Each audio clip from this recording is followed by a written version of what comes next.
Hello friends, मैं हूं आपका दोस्त नरेंद्र माहेश्वरी।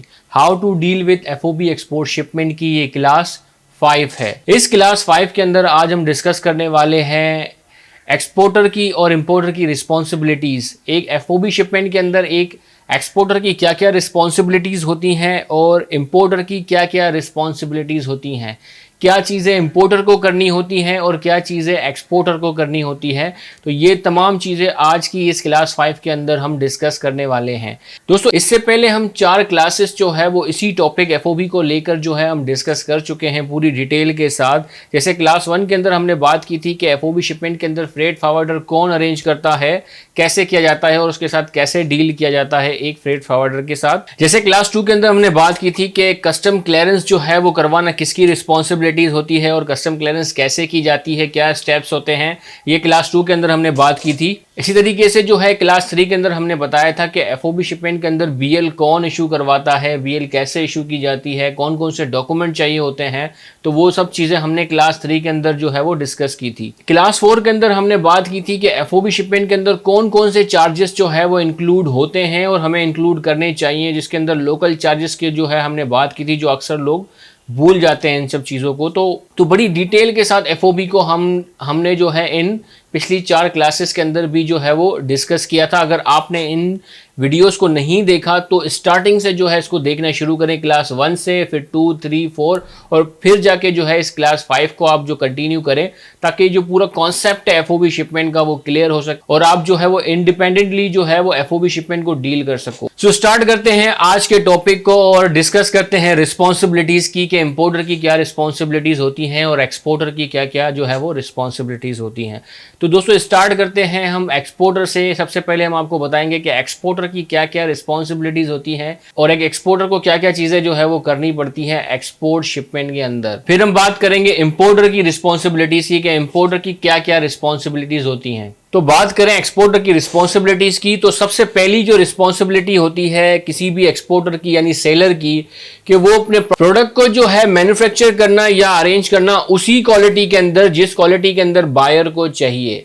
प्रोडक्ट मैन्युफैक्चर होने से लेके पैकिंग होने तक और वो प्रोडक्ट कंटेनर के अंदर लोड होने तक तमाम के तमाम जो रिस्पॉन्सिबिलिटी होती है वो एक्सपोर्टर की यानी सेलर की रिस्पॉन्सिबिलिटी इसके अंदर होती है। दूसरी रिस्पॉन्सिबिलिटी की बात करें तो वो है लोकल ट्रांसपोर्टेशन। देखें दोस्तों, आपकी फैक्ट्री हो या जहां भी आपका जो प्रोडक्ट है वो पड़ा हुआ है, वेयर हाउस में है, शॉप में है, जहां पर भी है, वहां से लेके जो भी यहाँ पे टर्मिनल मौजूद है, एक्सपोर्ट टर्मिनल है, वहां तक जो है इन होने तक जितने भी ट्रांसपोर्टेशन के जो खर्चे आते हैं लोकल ट्रांसपोर्टेशन के, वो तमाम के तमाम एक एक्सपोर्टर पे करता है। इसी तरीके से जो है वो कस्टम क्लियरेंस जो है वो करवाना।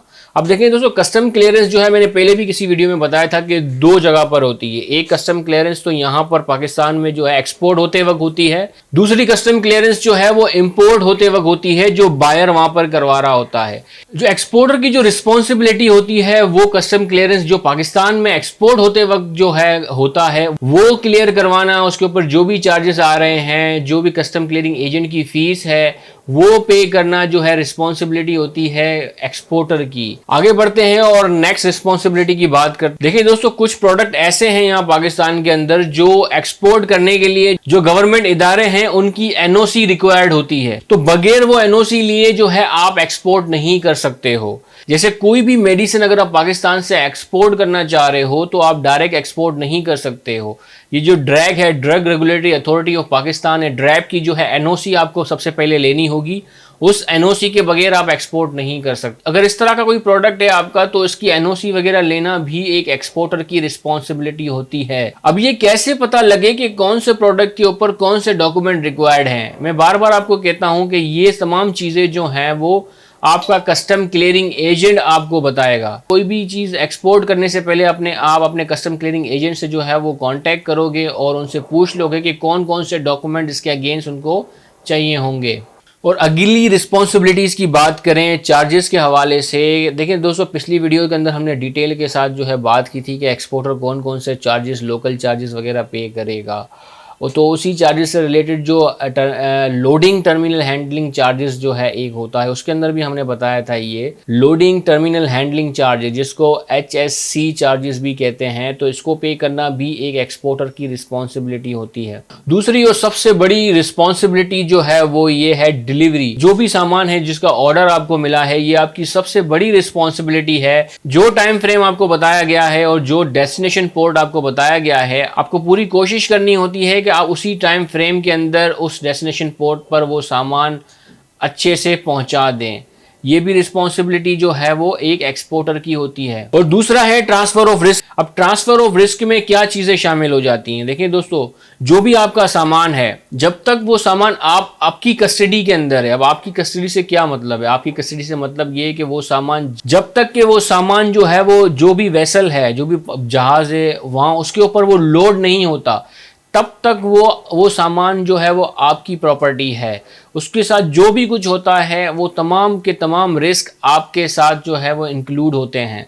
खुदा ना खास्ता अगर कुछ भी आपके सामान को होता है इस प्रोसेस के दरमियान, ड्यूरिंग द ट्रांसपोर्टेशन, क्लियरिंग के प्रोसेस के अंदर, या कुछ भी अगर डैमेज वगैरह होता है आपका सामान, तो ये तमाम के तमाम रिस्पॉन्सिबिलिटी एक एक्सपोर्टर की होती है। जैसे ही आपका जो सामान है वो वेसल के ऊपर लोड होकर वो वेसल यहाँ से चला जाता है, तो तमाम के तमाम जो रिस्क है ये आपसे ऊपर से हट जाता है, और ये तमाम रिस्क जो है ये बायर की साइड पे मूव हो जाता है। अब नेक्स्ट रिस्पॉन्सिबिलिटी की बात करें तो वो है ट्रेड डॉक्यूमेंट को अरेंज करना। जितने भी ट्रेड डॉक्यूमेंट हैं वो अरेंज करना रिस्पॉन्सिबिलिटी होती है एक एक्सपोर्टर की। जो डॉक्यूमेंट आपके बायर ने आपसे रिक्वायर्ड किए हैं वो तमाम के तमाम डॉक्यूमेंट जो है वो अरेंज करना एक एक्सपोर्टर की रिस्पॉन्सिबिलिटीज़ हैं, और उसके ऊपर जो भी चार्जेस आते हैं वो तमाम एक एक्सपोर्टर ही पे करता है। अब बहुत सारे डॉक्यूमेंट्स होते हैं, मोस्ट कॉमन में बार बार कह रहा होता हूँ कि 4-5 ही होते हैं। BL की कॉपी होती है, सर्टिफिकेट ऑफ ओरिजिन होती है, आपकी इनवाइस होगी, आपकी पैकिंग लिस्ट होगी, यही जो है 4-5 डॉक्यूमेंट मोस्ट कॉमन होते हैं। बाकी जो डॉक्यूमेंट होते हैं वो प्रोडक्ट टू प्रोडक्ट वेरी करते हैं। वो तमाम चीज़ें अरेंज करना भी एक एक्सपोर्टर की रिस्पॉन्सिबिलिटी है। तो ये तमाम चीज़ें थी एक एक्सपोर्टर की रिस्पॉन्सिबिलिटीज़ थी। तो अब हम बात करते हैं कि एक इंपोर्टर की क्या क्या रिस्पॉन्सिबिलिटीज़ होती है और वो कौन कौन से चार्जेस पे करता है। तो स्टार्ट करते हैं इंपोर्टर की रिस्पॉन्सिबिलिटी। देखिए दोस्तों, इंपोर्टर की सबसे बड़ी रिस्पॉन्सिबिलिटी होती है किसी भी FOB शिपमेंट के अंदर, और वो ये होती है कि वो फ्रेड पे करें। सबसे बड़ी जो है वो रिस्पॉन्सिबिलिटी यही होती है। जैसे आपको पता है कि FOB के अंदर फ्रेड जो है वो बायर पे करता है। पिछली वीडियो के अंदर हमने बताया था क्लास 4 के अंदर के लोकल चार्जेस वगैरह भी होते हैं, सील चार्जेस, BL चार्जेस, और भी बहुत सारे चार्जेस होते हैं जो डिटेल के साथ हमने क्लास 4 के अंदर बात की थी। जो लोकल चार्जेस होते हैं वो पे करने की जो रिस्पॉन्सिबिलिटी होती है वो एक्सपोर्टर की होती है।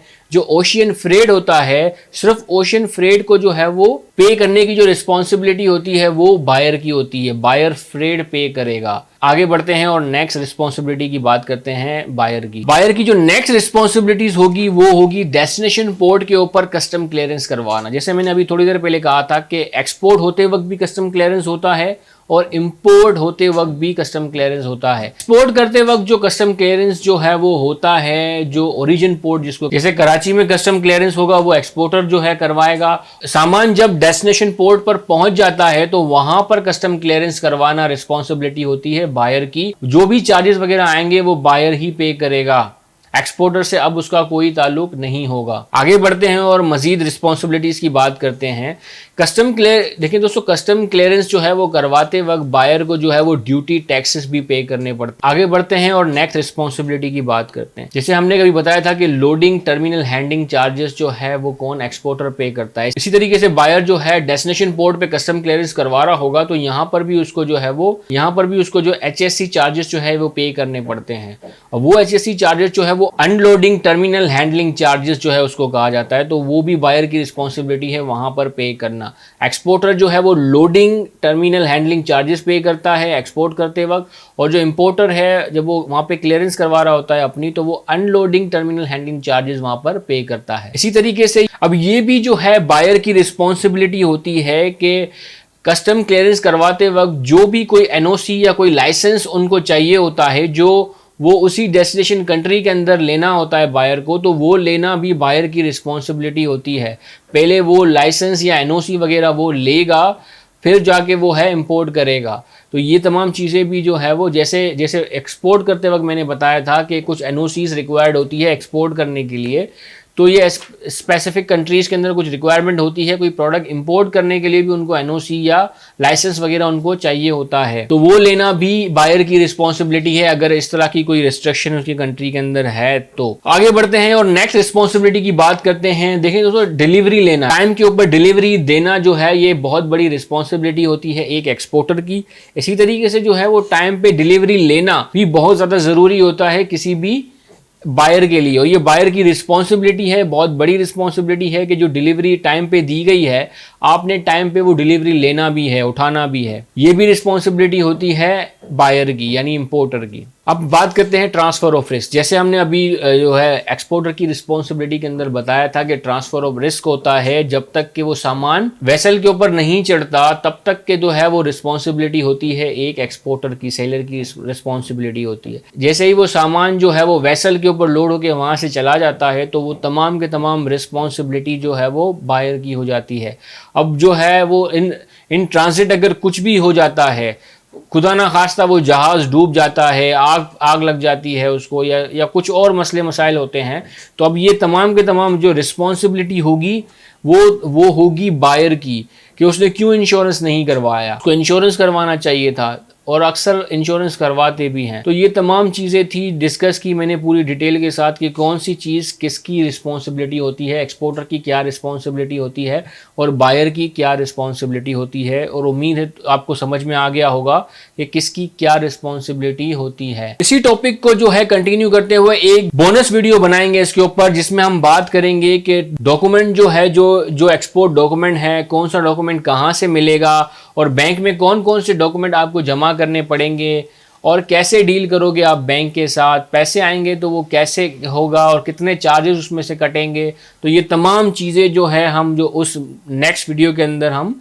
शेयर करेंगे। इसीलिए हम आपको बार बार कह रहे हैं कि हमारे चैनल को सब्सक्राइब कर लें ताकि इस तरह के इन्फॉर्मेटिव वीडियोज़ के नोटिफिकेशन आप तक पहुँचते रहें।